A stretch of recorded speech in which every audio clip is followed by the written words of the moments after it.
Selles mõttes üks küsimus lihtsalt viskan siin sulle Veiko õhku ja kuulajatele ka õhku.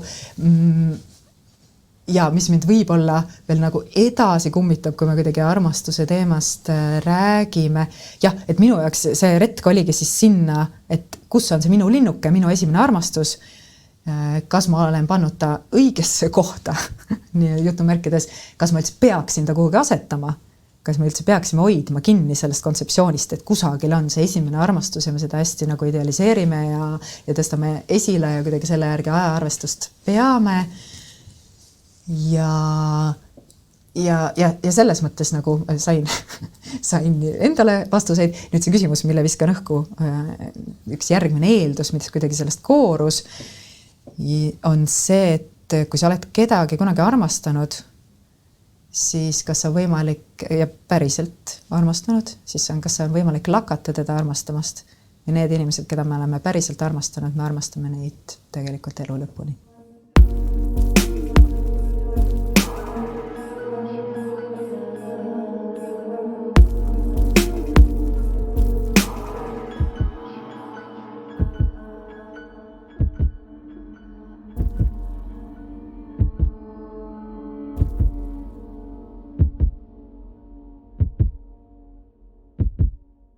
Tere, head kuulajad, mul on hea meel üle pika aja olla mikrofoni taga ja võõrustada täna siin oma väikeses Telliskivi stuudios Mari-Liis Lille. Tere, Mari-Liis. Tere, Veiko. No nii, eks me oleme siin suve jooksul kohtunud küll ja üks põhjus, miks ma Mari-Liisil nööbist kinni haarasin, on see, et ei ole vist parema pealkirjaga lavastust, mis ei sobiks meie saatesse kui see, mis me suvel seal Viinistul tegime. Esimene armastus on selle pealkiri. Ja eelkõige sellest lähtuvalt võikski täna sinuga juttu rääkida, et mis asi see üldse on ja mis su pähe kargas, et niisugust asja teha. Aga soenduseks, meil on see küsimus tavaliselt alati kuskil lõpupoole või nii. Aga kui ma praegu ütlen sulle sõna armastus, kas sa suudad öelda mingi esimese emotsiooni või mälestuse, mis sul sellega tekib enda, kas lapsepõlvest või noorusest või kuskilt? Ja seal see mu lemmiküsimus siin saates ja alati huviga kuulama, mis inimesed vastavad ja olen ise mänginud ka neid mõttemänge, et mis siis ette viskas 2 asja tegelikult ette ja need mõlemad on adekvaatsed, sõltub mis armastusest me räägime, eks ole, esimene on muidugi seotud ema armastusega, ehk siis mingi tunne meie Kibuvitsa tänava kodus, kus me elasime kõik, eks ole, 2-toalises korteris, lõpuks siis 5 üsna sellise 20 ruutmeetri peal ja see on mingi tunne, kus ma olen seal, tookord oli see veel selline diivan sohva, kus me magasime ja kus minu ema hoiab mind kaisus, selline tunne, selline nõukaaegne beige tapeedimuster on seal kõrval ja mitte kõige mugavam voodi. Aga et see hoidmise tunne on nagu esimene, mis tegelikult praegu viskas. Muidu kui me räägime sellisest järgmisest armastusest, sellest romantilisest armastusest ja sellest, millest rääkis ka see lavastus peamiselt, siis viskab ka ühe pildi ja ka pigem sellise nagu, kuidas öelda, sealt ma võtsin selle küsimuse, mis ma küsisin oma intervjueeritavatelt, sinna ka jõuame, et kuidas sinu esimene armastus lõhnas. Minu esimene armastus on lõhnatajuga hästi palju seotud. Ehk siis ta viskab pildi vanalinna muusikamaja, kes teavad, saal, öö, pimedus, mingi halb 90ndate selline aeglase tantsu muusika, täpselt seda ei mäleta, aeglane tants, tema nahktagi lõhn, väikese õllesuitsu seguga. See on see pilt. Aga kui ma praegu küsiks sinu käest, et kuidas armastus lõhnab, mis sa siis ütleks? Mere järele.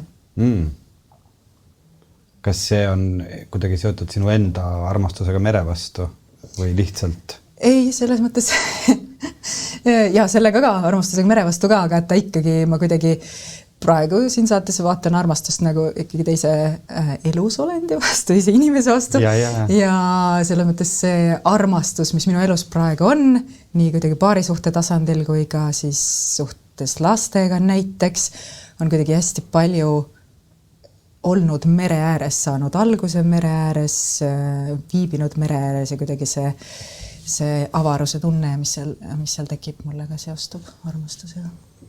Aga sina oled oma elus teinud siis nüüd põhiliselt dokumentaalavastusi, on ju nii? Ja päris mitmel teemal, kuidas siis nüüd juhtus, et selleks teemaks sai armastus? No lõpuks tuleb ikka üks tükk armastusi teha ja juhtus vist lihtsalt niimoodi, et kui ma seda plaani pidasin, ma olin väga väikese beebiga kodus, mis pidasin, Hendrik helistas ja küsis, et kas midagi Draamateatris võiks teha. Hendrik siis nagu peanäitejuht. Peanäitejuht Hendrik. Ja siis nagu ikka sellise puhul on tegelikult ju kõik maailma teemad, eriti dokumentaalteatri puhul kõik maailma teemad on laual ja siis ma katsusin nagu tunnetada ja oli ju mõtteid ühes ja teises suunas, aga ma olin ise oma elus sellises kohas, et ma ei tahtnud kuidagi sukelduda sinna elu pahupoolde üldse. Sest ma olin tõesti kuidagi sellises helges ja hoitud kohas ja istusin seal beebis üles nagu selle kõne ajal. ja siis ta tuli. Ja tuli ringiga tagasi, seda ma olen juba, see on ka kihvt, ikka räägid kogu aeg sama juttu. No jaa, aga loodetavasti meie kuulajad pole seda juttu veel kuulnud. Pole kindlasti kuulnud, nii et ma räägin ikka korra veel. Ja, et see ei ole ka mingi uus teema. Mitmes mõttes, et see teema oli laual siis, kui ma alustasin üldse lavastaja teed, dokumentaalteatri teed ja kui me Paavoga käisime kohvikus Paavo Piigiga ja mõtlesime siis, et mis võiks olla see teema, mis meid mõlemat võrdselt kõnetab. Lõpuks selleks oli depressioon, aga et sellel hetkel oli ka see esimese armastuse teema käis läbi, tundus liiga pehme sellel hetkel, võtsime depressiooni ja igatepidi, selles mõttes et see esimese armastuse teema on mind kummitanud varem ka ja keda ei oleks, eks ole. Aga ma lihtsalt olen märganud, et on mingisugused kunstiteos ja mingisugused raamatud. Näiteks minule tundub täitsa uskumatu, kuidas saab mitte meeldida Iris Murdoch ja Mary Mary, aga ikkagi tuleb välja, et on inimesi, kellele võib see mitte meeldida ja see on ka täiesti aktsepteeritav seisukoht, aga ma olen lihtsalt märganud, et mind on kõnetanud ka sellised kunstiteosed, mis kuidagi tegelevad selle küsimusega, mitte lihtsalt ei räägi armastusest, see on ka lahe, aga selle küsimusega, et mis see siis on, see esimene armastus, kuhu ma selle nagu noolekese asetan, miks see mind nii kaua kummitab, miks see mõnda inimest üldse ei kummita, kas kunagi võib üldse tulla selline armastus, nagu see oli esimene ja nii edasi, et see on mingi asi, millega ma võib-olla ka siis mingi oma isikliku arengu perspektiivis olen tegelenud ja see on mind kummitanud. Ja ma saan aru, et nendel inimestel, kes seda lavastust on vaadanud, vähemasti võis jääda kumama mõte, et esimene armastus on ka väga suhteline mõiste, et millal see esimene just siis oli, et see võib olla ka äkki viimane armastus. Ja minu jaoks ilmselt kõige avastuslikum oligi see, et juba neid intervjuusid tehes, et millest inimesed räägivad, et minu jaoks nagu isiklikult tundus see ikkagi täiesti võrreldamatu, et ma võiksin näiteks rääkida oma sellest esimese klassi armastusest. Et mul on kuskil seal see ka või ma ei mäleta, 3. klassi armastusest, ühesõnaga, et sellest poisist kooli peal, kellest ma siis mõtlesin ja lootsin, et me läheme koos ratsutama. Et see ei ole minu jaoks võrreldav selle punktiga, mida mina nimetan oma esimeseks armastuseks, mis tabas mind kuskil, ma arvan, 15-aastasena äkki. 13–15-aastasena. Ja samas, et minu jaoks oli avastuslik, et paljud inimeste jaoks on, et tegelikult nende jaoks see tunne seal esimeses klassis, seal lasteaias võis olla võrreldav, sama väärne, sama tugev kui see, kuhu mina oma linnukese panen. Ma arvasin tegelikult, vist päriselt julgen niimoodi öelda, et ma arvasin, et see on kõigi jaoks sarnane, et see on tabanud meid kusagil seal varemas või hilisemas teismeeas ja et see on see, kuhu kõik panevad selle punkti, aga see ei ole see. Täpselt samamoodi, nagu tegelikult oli väga huvitav meie esimeses proovis minu meelest, siis kui palusin, et kes soovib jagada näitlejatel, siis ja trupi liikmetel oma esimese arvastuse lugu ja tegelikult ju tõesti seal oli inimesi, kes ütlesid, et just nimelt see suhe, mis mul on praegu käsil, ongi minu esimene armastus, see viimane. Aga sa ütlesid, et kunagi, kui te Paavo Piigiga seda mõtlesite, siis sulle tundus, et see on liiga pehme teema, aga kas ei ole tihti ka selle esimese armastusega seotud kuidagi just nagu mingisugused valud ja muud asjad ja emotsioonide Ameerika raudteed ja kindlasti, ma arvan, see on isegi see täpselt teadmata päritolu tsitaat, et tegelikult esimene armastus ei ole mitte see, kes on su esimene armastus, vaid see, kes esimesena su südame murrab ja kindlasti see on hästi palju sellega seotud. Ja et ma kunagi ei armasta enam niimoodi nagu esimest korda, sellepärast, et seda nagu usaldust, seda sellist naiivsust, seda usku, et nüüd sellest punktist igavesti elu lõpuni mõnes mõttes ei saagi kunagi tagasi, kui sul on olnud, et sa oled päriselt armastanud ja see on lõppenud niimoodi, et sina saad haiget, siis tegelikult päriselt seda ongi. Mõnes mõttes seda algset olukorda ei ennistagi. Sul on võimalik kogeda igasuguseid teistsuguseid armastusi ja võib-olla, kui me siin hakkame kuidagi mõõtma nagu ka suuremaid või tugevamaid, aga nad on igal juhul teistmoodi, et seda mingit esialgset sellist avatust ja mõnes mõttes süütust nagu ei saagi tagasi. Ja, et kindlasti südamevaluga on seotud. Jah, see teema pehmus vist on pigem üleüldse nagu seotud sellega, et no mis see siis on? Et see sisaldab ka palju valu, aga ta on ikkagi selline ütleme, et armastus ei ole teema elu äärealadelt, ta on nagu teema, ta on nagu mainstream. Armastus on mainstream, ütleme nii. Ja, no, aga kuidas sulle tundub, kui mainstream tegelikult ta meie ühiskonnas on, et kui palju inimesed sellest rääkida tahavad, kui lihtne sul oli leida neid inimesi, kellega intervjuusid teha? Õnneks oli päris lihtne ja selle teema puhul ma võib-olla ka eeldasin, et on lihtne. Vanemate inimeste puhul, jah, kes ei ole tükki näinud ega lugenud ega kuulnud, et siis me ju intervjueerisime nii väga vanu inimesi, neid, kes on juba ligi 100-aastased, kui ka väga noori inimesi. Kust see printsiip tuli? See tuligi sellest, et ma nii nagu mind enda jaoks on võib-olla huvitanud kuidagi see armastuse kulgemine ajas, minu enda jaoks, ja ma tahtsin ka kuidagi laiemalt saada aru, mitte lihtsalt toredaid lugusid armastusest, vaid et ikkagi, kuidas see aeg, milles me elame, mõjutab seda meie armastust. Ja ilmselgelt ta mõjutab, ilmselgelt nagu meie suhted tänapäeval on hästi palju teistmoodi kui nendel inimestel, kes sündisid esimese Eesti Vabariigi ajal. Nii keskelt läbi, alati on erandeid mõlemas suunas. Ja mind ennast huvitas just see sellises sotsioloogilises plaanis armastuse muutumine. Ja tõesti nende vanade inimeste puhul, et kas oli raske leida, siis ega väga palju 100-aastaseid inimesi lihtsalt ei olegi olemas.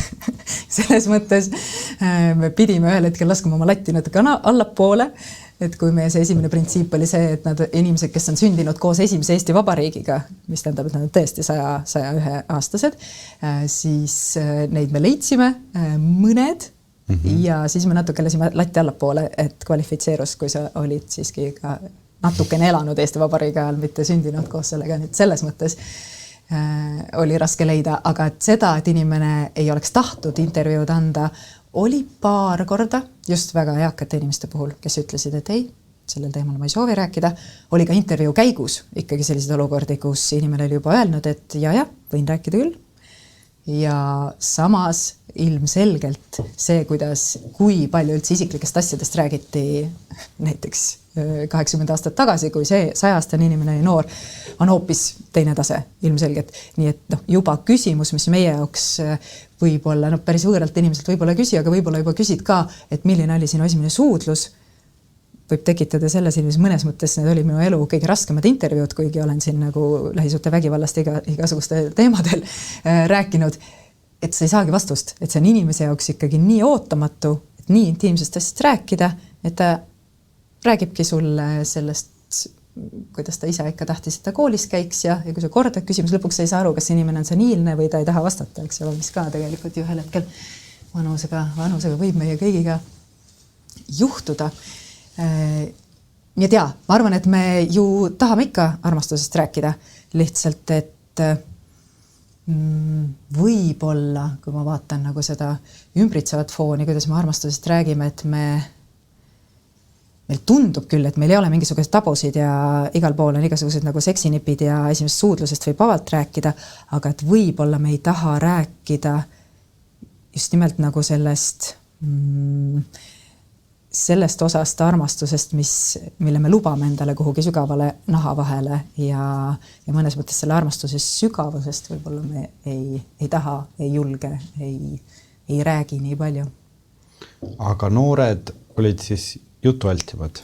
Noored olid jutualtimad igatepidi ja selles mõttes nende jaoks oli küll see, et ei olnud ühtegi küsimust, mis oleks kuidagi tabu ja nad olid lahkesti valmis arutlema. Pigem oli seal tõesti selliseid olukordi, et kui sa küsid väga noore inimese käest, et mis on armastus kusagil seal intervjuu lõpuotsas, et siis ta tõesti, ta jääb hätta. Ta tegelikult ei ole kunagi enda jaoks pidanud sõnastama ja täiesti normaalne, et 18-aastane inimene ei ole kunagi pidanud sõnastama ja siis ta proovib kuidagi ühte ja teist pidi. Aga et jaa, neil oli lihtne rääkida ja kaasa arvatud ka armastuse füüsilisest poolest, mis mulle tundub on ka jälle mingi selline nihe, et ma arvan, kui mina olin 18 ja keegi oleks tulnud minuga rääkima armastuse füüsilisest poolest, ma oleksin ikkagi väga palju vähem jutukas olnud.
Ma ei mäleta, et seda lavastuses sees oleks olnud selles mõttes ja ma praegu esimest korda ka seda kuulsin seda, et seda armastuse lõhna küsimust, mis on minu jaoks nagu kuidagi nii õige küsimus mõnes mõttes, sest et ma arvan, et oleme siin varemgi rääkinud saadetes, et kuidagi see lõhn määrab nii olulist rolli, kas küll anonüümselt infot andes, kas sealt tuli ka mingisugust nagu,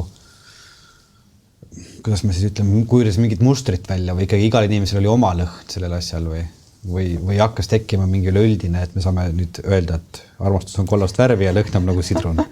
Kahjuks sellist statistikat teha ei ole võimalik. Küll väga kenagi oleks. Lavastus on see koht, kus Kaie Mihkelson räägib, see on päriselt 101-aastase inimese jutt sellest, kuidas teate, mis lõhna on jäänud Narvast. Seal, kui lähed jasmiinid mitme miili peale. Ja see on ikkagi väga erinev, et kui ma nagu meenutan ja paljude inimeste jaoks see üldse ei seostu lõhnatajuga, et selles mõttes ma ütlengi, et ma kuidagi arvasin, et see on ka mingi universaalne asi, kuna see minu jaoks on hästi palju ka lõhnatajuga, see igasuguste muude tajudega ka loomulikult, aga sellega versus, et näiteks kui ma mõtlen, võtame kas või mingi teise suure teema, kui ma mõtlen surma peale, mul surm on vähem lõhnadega seotud näiteks kui armastus. ja küsides seda küsimust siis intervjueeritavate käest, paljudel oli mingi seos ja tihtipeale see oligi just nimelt näiteks, et selle maikuise aasalõhn või siis see, kui me sõitsime ratastega ja sadas vihma, see lõhn ühesõnaga. Ja paljude jaoks muidugi see oli täiesti selline küsimus, mis mõttes lõhnas, et nagu tema lõhn, hästi lõhnas, ta oli pestud ja kõik niimoodi. Eriti just eakamate inimeste puhul oli sain aru, et lõhna küsimus ei ole päris see küsimus, mis neid kõnetab. Vanusegrupp on juba selline, et tekib kerge ja aga kas kuidagi on seda ka, et mida vanemaks inimene saab, seda vähem emotsioone talle see nagu teema pakub nimega armastus või kas sa nagu täheldasid seda, et noored kuidagi rääkisid, mida noorem, seda kirglikumalt kuidagi rääkis, mida vanem, seda vähem? Ei, pigem see on ikkagi, see sõltub sellest loost, sest et tõesti, ütle minu üks esimesi intervjuusid, vist teine intervjuu, mis ma tegin ja siis alustasime, eks ole, eakamatest inimestest, oli selline, kus ma istusin seal hooldekodus 100-aastase inimese vastas ja algul tegime niisama juttu ja kuidas siin tervis ja niimoodi ja väike võimlemine iga päev ja nii. Ja siis, kui kuidagi vaikselt teksime teema juurde, ma küsisin, et aga milline või kes oli teie esimene armastus, ja siis 100-aastane proua, siis minu silme all, tal hakkasid pisarad voolama. Ja siis ta rääkis ja laulis ja rääkis ja et selles mõttes ja sellest oli siis möödas üle 80 aasta. Ehk siis mulle tundub, et see emotsioon on ikkagi seotud selle loo endaga ja lihtsalt meie esimese armastuse lood ongi erinevad. Nad on erinevad ka just nagu selles aspektis, et esiteks kumb pool jutustab. Kui me räägime mingist loost, mis on lõppenud, ükskõik siis tollel ajal esimese vabariigi ajal, need enamasti lõppesid traagiliselt seda pidi, et küüditati ära, sai sõjas surma ja ei teadmata kadunuks ja igatepidi see traagiline lõpp. Ja kui inimene seda meenutab, siis ta on tegelikult kandnud seda kaasas kõik need 80 aastat, see ei ole kuidagi leidnud lahendust, see mõnes mõttes teeb talle siiamaani haiget. Ja samas, kui me võtame näiteks ka tänapäevased lood, et seal sõltub hästi palju, kummal poole sa jutustad, ehk siis kui me võtame ühe suhte, enamasti, kui meid ei taba sõda pommitamine, seal on alati keegi, kes jätab teise maha. Ütleme niimoodi. Ütleme otse välja. Ja nüüd kummal poolel sa oled? Kas sa oled see, kes jättis teise maha või sa oled see, keda jäeti maha, millest mulle tundub, et oluliselt see emotsionaalne kraad, kuidas see sulle sinu kehamälust nagu üles tuleb, on erinev.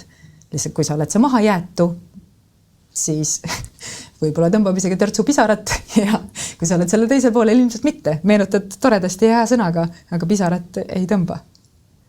Aga kas nende, eriti just ma mõtlen vanemate inimestega rääkides, oli ka tunne, et nad on tegelikult oma elus saanud sellest nii vähe rääkida, et nad mõnes mõttes nagu olid, saada mu küsimusest aru. Ja, et neil oli hea meel, et keegi küsis. Jah, ma mõtlen, me ju tavaliselt ei küsi, keegi ei lähe, väga harva keegi läheb vanaema juurde ja ütleb, kuule, ole nüüd pai, räägi mulle oma esimese armastuse lugu ja kuidas see esimene suudlus ikka oli. Ja, ega ei lähegi. Eriti kuna siin jääb õhku see võimalus, et see ei olnud mu vanaisa. ja sellepärast juba ka. Ja oma emadelt, isadelt isegi ma arvan, et eriti paljud ei ole küsinud. Et selleks peab olema ikkagi mingi teatav julgus ja või siis kodune ülesanne koolis.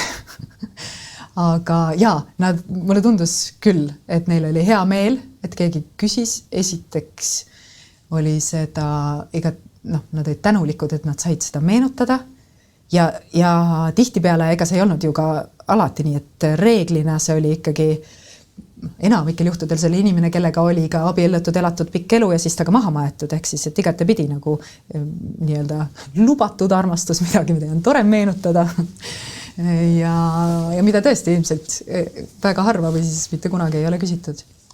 kas see, et sa valisid teha intervjuud pigem vanemate või hästi vanade inimestega ja siis noorte inimestega, kas sul oli ka eesmärk teada saada, et kas need lood on erinevad, kas kuidagi aeg on olnud erinev ja kas sa said sealt midagi teada?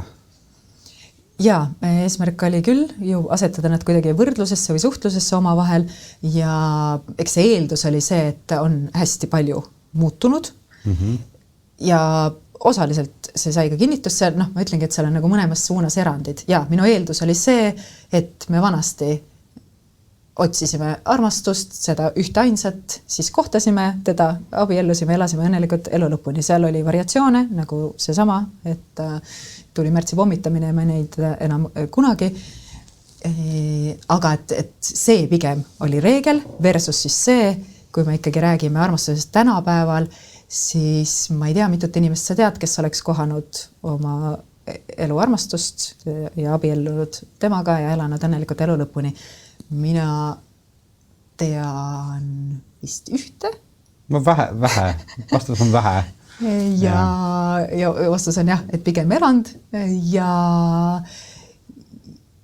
ja see oli nagu see eeldus, mille pealt ma nagu läksin küsima ja loomulikult minu nagu suureks rõõmuks oli erandeid mõlemas suunas, et oli üle 80-aastane härrasmees, kes ütles, et eks peab olema ikka nagu natukene mingeid muid suhteid ka peale oma pere ja kes on tolleks hetkeks oli matnud oma abikaasa, aga oma 60-aastase abielu jooksul ikkagi kogu aeg korduvalt petnud oma naist erinevas suunas. Ja samamoodi oli tegelikult väga tore istuda nende 18 ja 19 aastate noortega, kes ikkagi, ma ütleks, väga küpsel moel analüüsisid seda, et kas see, mis meie vahel oli lihtsalt kiindumus või see oli ikkagi armastus ja see, et mina ei suutnud piisavalt hästi panna ennast tema olukorda, tähendas, et ma ei suutnud piisavalt palju ikkagi armastada ja ei olnud see pilt ju sedapidi mustvalge, et tänapäeval hästi palju juhusuhteid keegi armastuses midagi ei tea, et alati on variatsioone. Kas sa ise said need vastused, mida sa tahtsid saada sellest rännakust nende inimestega? Sa ei pea neid nagu välja ütlema, aga või sul ikkagi on nagu tekkis tunne, et võiks seda teemat veel edasi kaevata kuidagi? Vist mitte sellel moel. Jah, ma arvan, et ma sain ammendavaid vastuseid enda jaoks. Juhiseid eluks. Selles mõttes üks küsimus lihtsalt viskan siin sulle Veiko õhku ja kuulajatele ka õhku. Ja mis mind võib-olla veel nagu edasi kummitab, kui me kuidagi armastuse teemast räägime. Jah, et minu jaoks see retk oligi siis sinna, et kus on see minu linnuke, minu esimene armastus, kas ma olen pannud ta õigesse kohta, nii jutumärkides, kas ma üldse peaksin ta kuhugi asetama, kas me üldse peaksime hoidma kinni sellest kontseptsioonist, et kusagil on see esimene armastus ja me seda hästi nagu idealiseerime ja tõstame esile ja kuidagi selle järgi ajaarvestust peame. Ja selles mõttes nagu sain endale vastuseid. Nüüd see küsimus, mille viskan õhku, üks järgmine eeldus, mis kuidagi sellest koorus, on see, et kui sa oled kedagi kunagi armastanud, siis kas on võimalik ja päriselt armastanud, siis kas on võimalik lakata teda armastamast. Ja need inimesed, keda me oleme päriselt armastanud, me armastame neid tegelikult elu lõpuni. Küsimus sulle võin ka vastata. Ja mina arvan, ma nüüd saan rääkida enda kogemusest. Ma arvan, et ikkagi see mingisugune tunne jääb kuskil alles, et ta ei kao lõpuni ära. Et see võib olla küll juhtunud 10 aastat tagasi, aga ta ikka nagu, kui seda peale mõtled, siis seal tekib mingi teine tunne ju. Sa ei saa nagu lakata armastamast, kui sa oled armastanud. Isegi ma arvan, kui ta sulle väga on haiget teinud või mis iganes. Ma ei tea, mis on nüüd minu isiklik seisukoht. Aga sa ütled, et võib lakata. Õige vastus on hoopis. Ei, ma ühinen su seisukohaga. Ja, see on lihtsalt enda jaoks jällegi huvitav küsimus. Mulle tundub nagu tagasi vaatavalt, et ma vist enne mõtlesin sellest kuidagi ambivalentsemalt seda pidi, et jah, igate pidi, et need tunded muutuvad on ja teisenevad ja nii edasi. ma kuidagi enda jaoks vist olin selle sõnastanud nõnda, et saab küll või et need tunded võivad ka nagu jahtuda sinna maani, et sa ei mäleta neid enam. Aga et nüüd võib-olla pigem just selle protsessi käigus kuidagi kuulates nagu sellises eluloo perspektiivist tervet seda 100-aastast lugu, ma olen aru saanud jah, et äkki see järeldus on sedapidi, et kui ma ikkagi teda enam üldse ei armasta, siis äkki see ei olnudki armastus ka siis, kui ma arvasin, et see oli. Jaa, see on huvitav mõttemäng, sest ma mõtlen seda, et isegi vist siis, kui sa oled väga armastanud ja siis kuidagi nagu otsustad, et keegi teeb sulle väga haiget ja sa otsustad, et nüüd ma hakkan teda hästi vihkama ja hästi paha, et siis lõppkokkuvõttes ikkagi need tunded, mida me oleme tundnud, ju jäävad alles ja ma arvan, ma olen siiamaani seda meelt ja aeg-ajalt seda lauset korranud siin erinevatel salvestusel just nendele inimestele, kes on kuidagi antud ajahetkel võib-olla mingisuguse õnnetu armastuse küüsis või just lahku läinud ja mõtlevad, et milleks see kõik ja mis on, et siis tagantjärele on nii hea tõdeda, kui palju need inimesed olukorrad on meid õpetanud ja edasi arendanud ja kasvatanud, et see on väga oluline.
Aga mis sa arvad, kas see armastus on selline teema, millest me võiksime rääkida rohkem laiemalt ühiskonnas või on pigem see, et see kuidagi lörtsib seda ära, et las see pigem olla teatrilaval ja luuleraamatus ja romaanis?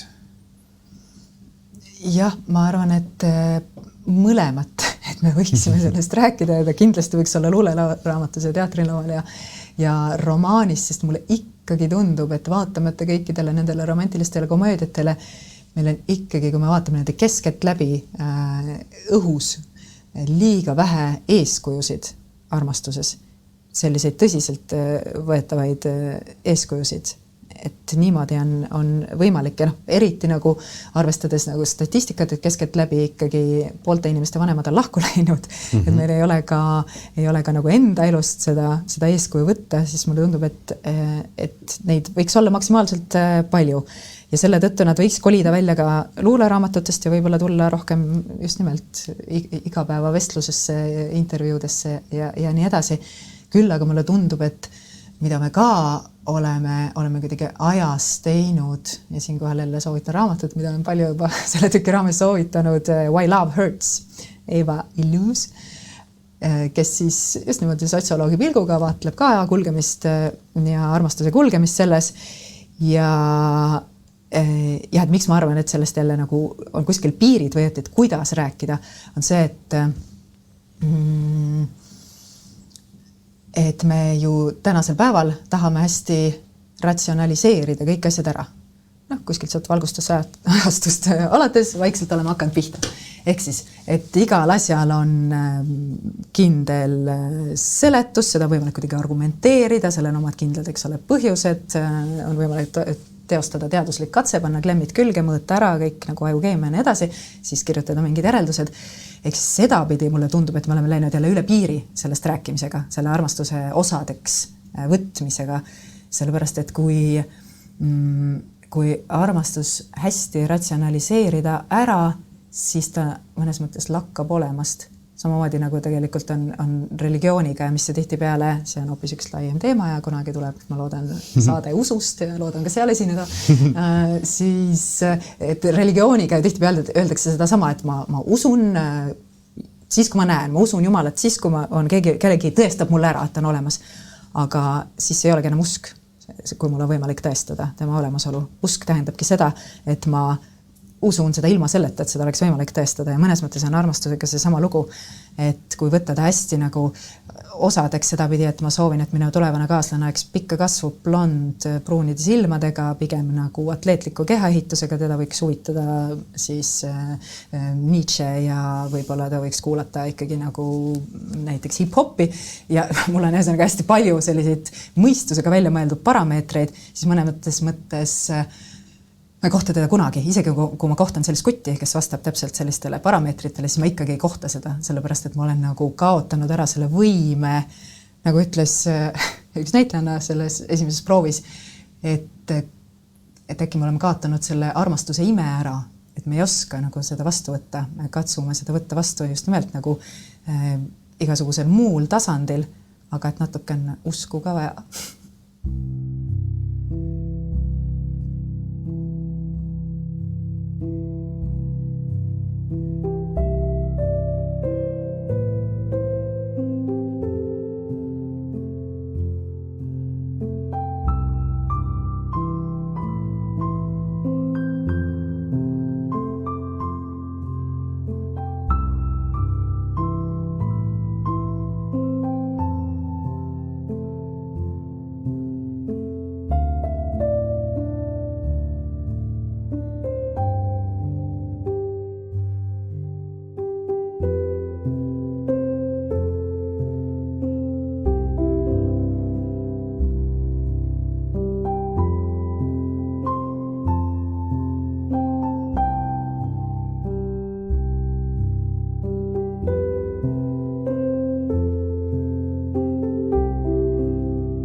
Selles lavastuses on minu meelest üks geniaalne monoloog, kes seda on näinud ja see on Teele Pärna monoloog, minu esimene, kes on sinu esimene armastus. Kust nagu ilma seda kõike lahti seletamata võib-olla, või võime seletada ka, et ega me ei pea siin tüki sisu väga palju rääkima, et inimesed ikka tulevad Draamateatrisse seda vaatama. Väikeses saalis seda nüüd mängitakse ja et aga kust minu jaoks oli see kuidagi mingi hetk selles just, et kas see temaatika või see monoloog oli sul kohe nagu algusest peale, et siuke asi nagu siin on, või see tuli kuidagi protsessi käigus ja jõudis sinna või kuidas see üldse sündis? Ja see on ka tore, et mõnele teatrikriitikule on tundunud, et kas Teele Pärn räägib oma isiklikest suhetest, mis tal elu jooksul on olnud. Aga see on üldse kummaline, et nii mõnigi inimene, võtta, kuna tegemist dokumentaallavastusega, siis me ju maadlesime seal prooval ka küsimustega, et kas Christopher näitleja seal räägib enda lugu või et tegelikult ta ju mängib kellegi teise lugu. Ja, et aru saadav, et inimestel selline küsimus tekib. Absoluutselt, lihtsalt ütlen ära ka selliste komprasõpradele, et alati dokumentaalses teatris on nimed igal juhul ära vahetatud, et isegi kui Teele Pärn rääkiks oma isiklikest suhetest, need on ikka teise nimega seal. Ja ma arvan, see monoloogi sünd on siis seda viisi, et kõigepealt oli see algne tunne, miks ma hakkasin seda tükki tegema. See ei olnud nii hästi sõnastatud. See oli sõnastatud umbes nii, nagu ma proovisin seda siin saate esimeses pooles sõnastada, kus see mõte tekkis ja minu enda mingi sisemine heitlus selle lipukesega, et kuhu see esimesena armastus panna ja kas see on oluline panna. Ja siis see ikkagi sellisel verbaliseerus monoloogi kujul kusagil täitsa seal proovida ju lõpu otsas, kui mul tekkis tunne, et selles materjalis, mis praegu on, ei ole seda essentsi, mis mind selle teema juures käivitas ja siis tuli ta kirjutada. Aga kas sa ise, see on selles mõttes nagu huvitav monoloog, et ta tõesti räägib sellest, et kuulele siin 2 lausega, kes ei ole lavastust näinud, et see esimese armastuse mõiste siis liigub nagu läbi aja. Et seal tõesti, et minu esimene armastus võis olla see minu hamster seal või nüüd see, keda ma siin viimati armastasin.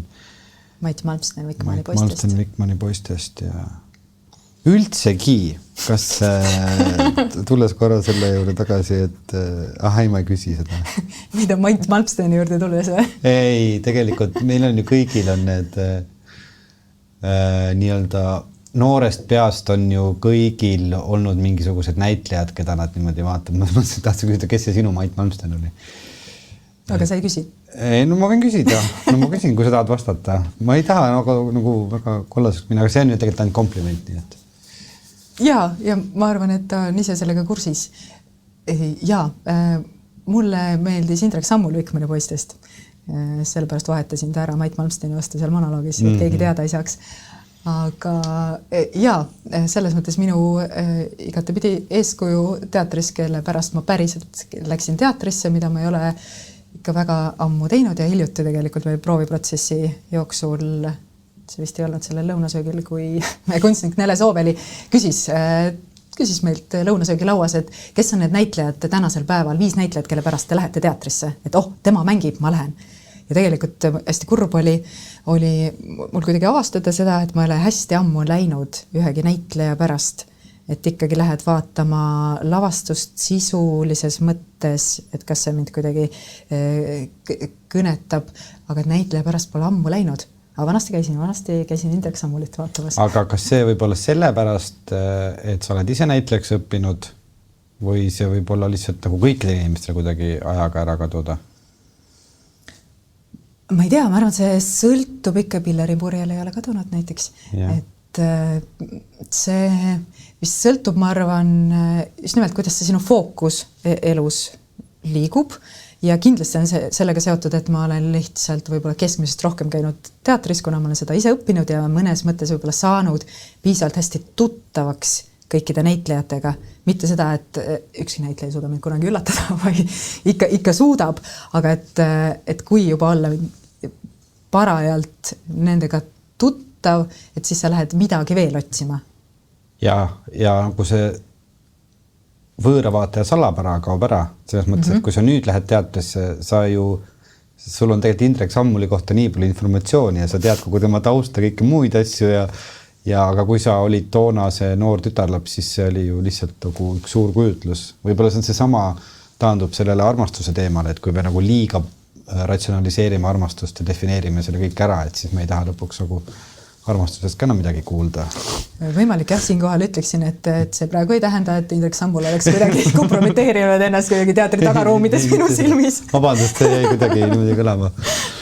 Mitte seda, aga jaa. See on lihtsalt selles mõttes ju ka huvitav teema, et hästi palju inimesi ju käib ka teatris, tegelikult eriti nooremad käidki mingi näitleja pärast, et neil tekib mingisugune kiindumus siis või ma ei tea, kas tegelikult seda saab ka armastuseks nimetada ju, see on lihtsalt mingisugune vorm. Ma armastan seda näitlejat, ma ei suuda, ma tahan teda näha. Ja, kindlasti. Ma arvan, et see on hästi loomulik kiindumuse vorm ka, et see ei teki võib-olla paljude teatrinäitlejatega, vaid see tekib ka selle seriaali näitlejaga või selle filmi näitlejaga. Ma arvan, et see sama, kuidas siis öelda, sellel hetkel veel, kui meie armastus on meie peas ainult kujutluspildina, kui see päriselt ei ole veel midagi juhtunud, siis ma arvan kõige lihtsam tegelikult armastada inimest, kes on teatrilaval, kinolinal, kusagil kaugel, ta on nii seal kuidagi parem, õilsam, täiuslikum, kui ta kunagi elus oleks ja selle tõttu on teda lihtsam ka niimoodi armastada. No just, kõik ta sõnadki on ju kirjaniku poolt valitud. Nii ilusti.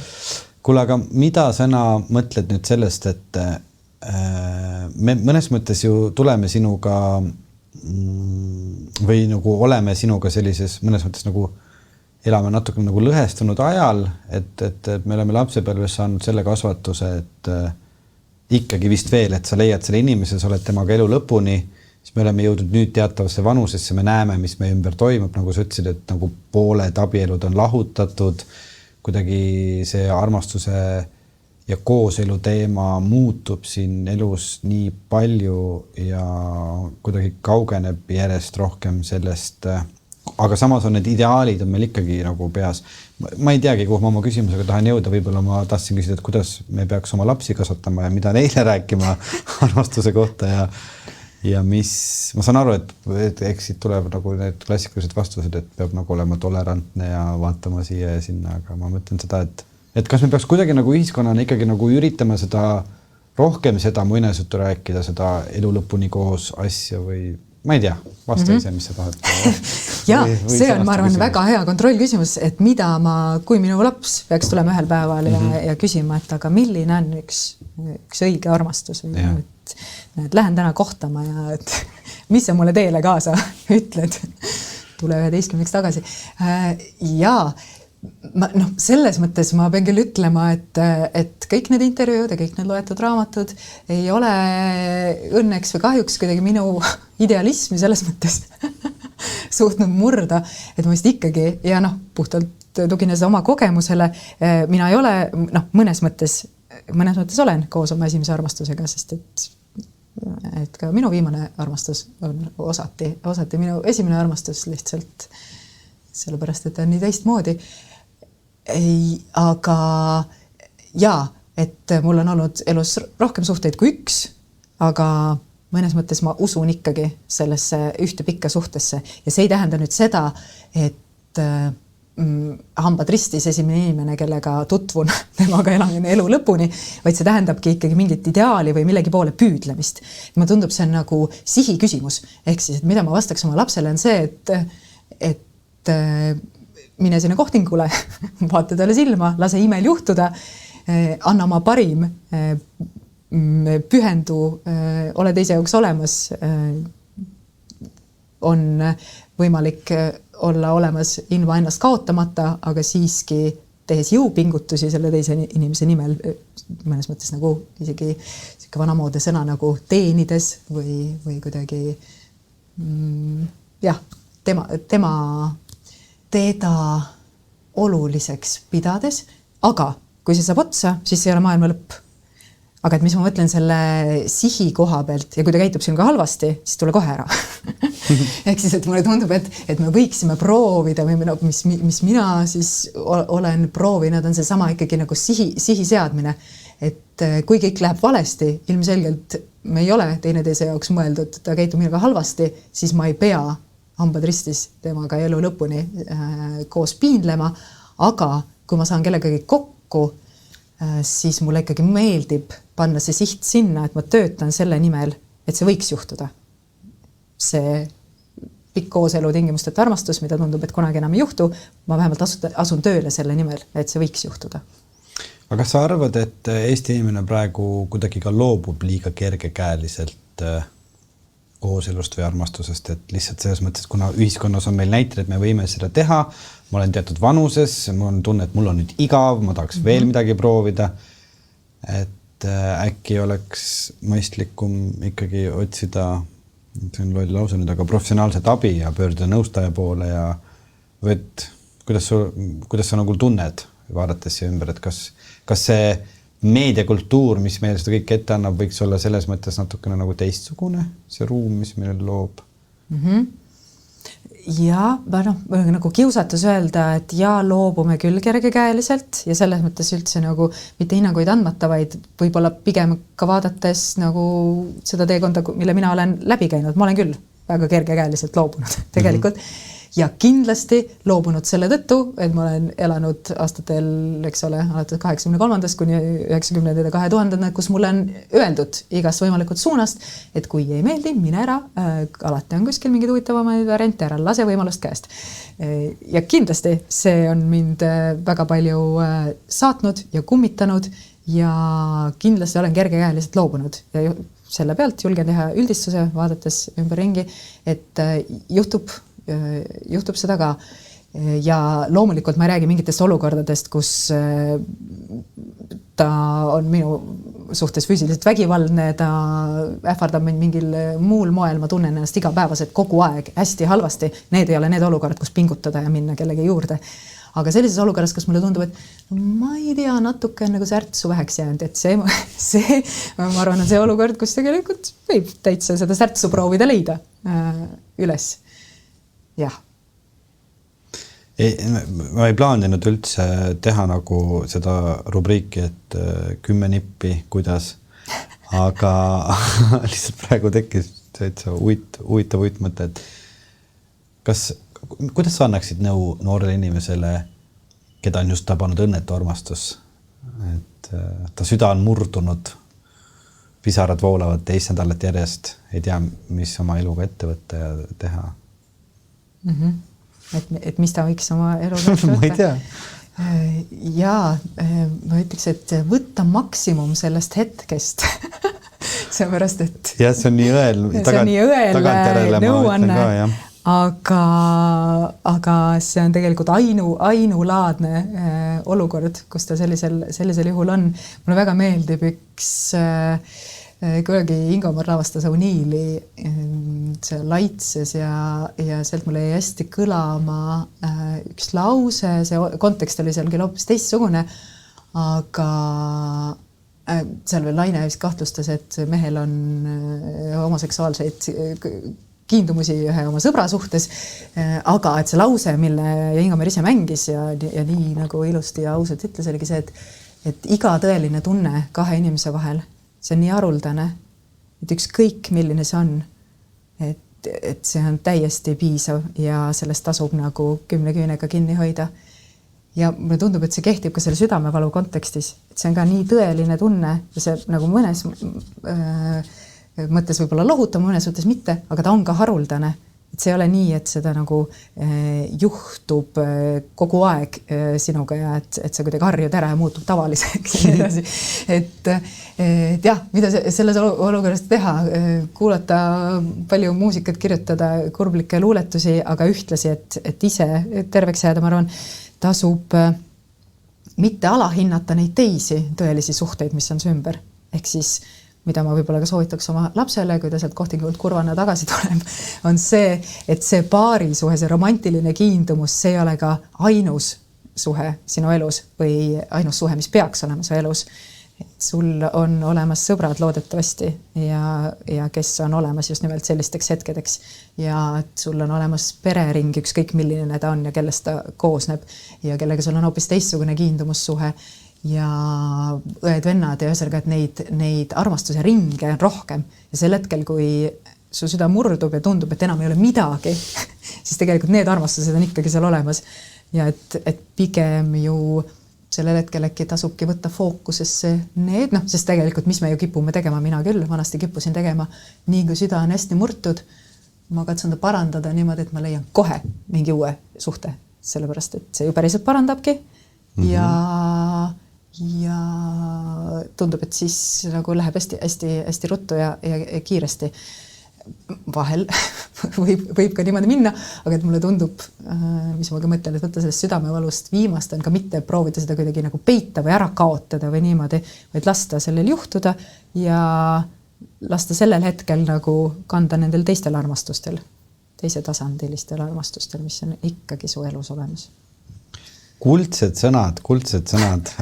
See on, selles mõttes on, et ise ka kuidagi elus mida noorem sa oled, seda rohkem tundub, et see romantiline armastus on nii oluline, et see on nagu kõige olulisem asi su elus ja sa unustadki ära, et tegelikult see armastus on ju igal pool su ümber, lihtsalt seda on raske siis kuidagi antud hetkel, eriti veel, kui sa oled olnud tõesti selles pisarad voolavad ja sind on maha jäetud ja siis ongi raske.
varsti hakkab meil siin saade ära lõppema, aga natuke jõuame veel rääkida. Ma ei taha seda küsimust küsida, seda ma ei küsi. Mis su südant valutab hetkel pigem? Et kui me vaatame nüüd üleüldse laiemat pilti, hästi palju oleme me ju teada saanud, mis teemad sind huvitavad mõnes mõttes läbi teatrilava, et sa oled teinud, eks ole, integratsioonist ja depressioonist ja millest kõigest nüüd ka armastusest ja igast muudest asjadest. Kas me ei pea isegi rääkima sellest, et millest järgmine lavastus räägib, vaid me võime ka üleüldse vaadata praegusele ühiskonnale otsa ja mõelda, et kus me oleme ja kuidas edasi. Ja ma vist ei saa kuidagi ka mööda sellest, et mõnes mõttes need teemad, millesse ma kuidagi süvitsi sukeldun ja tihtipeale ongi need, mis on kuidagi ka teatri kontekstis käsil, aga ma olen praegu korra otsapidi sinna läksime ka, et ta on lihtsalt selle armastuse teemaga seotud. Olen seal lähisuhtevägivalla maailmas ja palju lugenud ja palju inimesi kuulanud, inimeste lugusid ja nii ma valutan südant küll just selle pärast, kuidas siis öelda, et me juba hakkame tajuma seda, et kui keegi ikkagi nagu peksab oma naise üleni siniseks, siis see on päris halb lugu. Ja kui keegi teeb ka seda oma lapsega, see on ka päris halb lugu ja lastekaitse tuleb ja nii edasi. Aga mulle tundub, et me veel päris ei adu seda üleüldse kogu seda vägivalda, mis on tegelikult meie kõigi enda sees. Et jällegi minu jaoks nagu avastuslik teekond, millest teile õhtul lugesin ühte, ei saa öelda nagu vastulaused, arvamuslugu teemal Malle Kobinaasta ema, eks ole, pandi vangi selle eest, et ta on oma kasulapsi väärkohelnud. Ja see lugu oli selles mõttes väga huvitav, et mõnes mõttes tõesti, et kui inimene, kes karistab oma lapsi, paneb neid luku taha ja püsti seisma ja kõik juhtumid, mis seal on loetletud, saab 4-aastase vanglakaristuse, see on tegelikult ikkagi fenomenaalne meie õigussüsteemis, et see on ilmselgelt nagu sinna hoiatusena pandud nagu pretsedendina, sellepärast, et me tegelikult näeme, et inimesi, kes peksavad oma lähedasi koomasse, nad tihtipeale ei saa nii karme karistusi, et ta on tõesti meile toodud välja nagu selleks, et ärge nii tehke, nii ei tehta lihtsalt.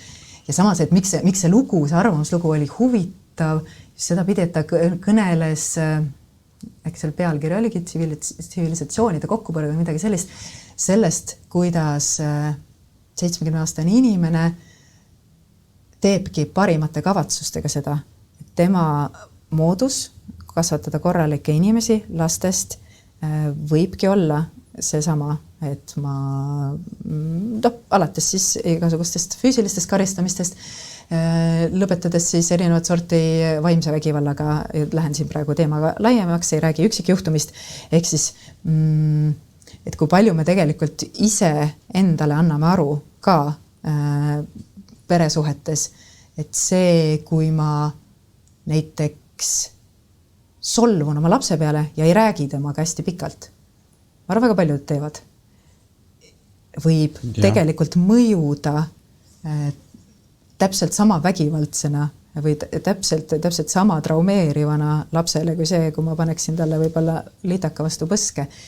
Ja tulles tagasi selle juurde, et mille pärast ma südant valutan, ongi see, et kuidas nagu saada ise teadlikuks, et seal on veel nagu variatsioone selle vahel, et kui ma annan nagu vahel lapsele rihma, hiljuti veel täiesti aktsepteeritav lastekasvatusmeetod, millise jälje see võib tegelikult inimesele jätta ja kuidas me saaksime nagu sellest vägivallast enda sees teadlikuks ja kuidas siis see vaikselt kõrvale panna. Ja ma isegi nagu näen, et seal on ka hästi suur ja oluline roll haridussüsteemil, sest et kui sa ikkagi oled ise pärit vägivaldsest perest, siis kes see sulle teine seda nagu õpetab. Enne kui ma küsin viimase küsimuse, kas sul jäi mõni teema südamele, mis sa siia poole jalutades mõtlesid, et sellest tahaks kindlasti rääkida või seoses selle teatritükiga jäi veel midagi ütlemata? peale selle, et tulge muidugi teatrisse, vaadake ja saate. Jah, ja seda juba ütlesime ka.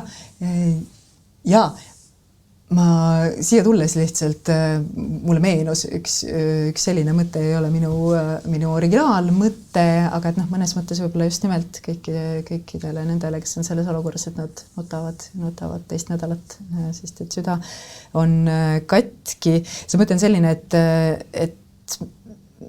esimene armastus esimeseks armastuseks, et mis sellest ikka nii pikalt, aga tegelikult me peaksime palju rohkem fookust suunama teisele armastusele. Sellepärast, et see on see armastus, mis tuleb siis, mõnes mõttes taastab meie usu armastusse, kui meile tundus, et see on juba ilmvõimatu.